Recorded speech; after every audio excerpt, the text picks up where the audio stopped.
আলিফের বাপে নিশ্চয়ই ঘুষ খায়, না হয় চুরি করে, নাইলে এত কম সময়ে এমন টেয়া পয়সা বানাইলো কেমনে? আরে কুলসুম ভাবি, ওখানে দাঁড়ায় আছেন কেন? ভিতরে আসেন। এ, জি জি, না, আসলে এখান দিয়ে যাচ্ছিলাম তো, আপনাকে দেখে একটু দাঁড়ালাম। তা ভাবে দিনকাল তো ভালোই যায়, তাই না? এই তো আলহামদুলিল্লাহ, আপনাদের দোয়ায় ভালোই আছি।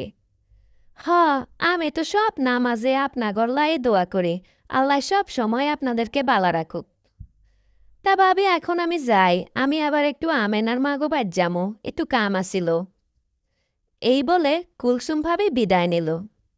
যেতে যেতে বলছিল, ওহ, লাগে যেন কত বালা এমন ভান করে, অবশ্য খারাপ কিছু তো করতে দেখিও নাই কখনো।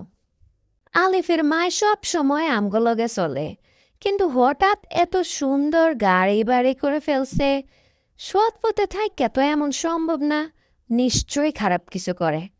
যাই, আমেনার মাগো কানে দিতে হইব, নাহলে ব্যাকে আবার আলিফের মারে বেশি সম্মান করব। কিন্তু তা তো হইতে দেয়া যাব না, কোনো মতেই উপরে উঠতে দেয়া যাব না। যাই।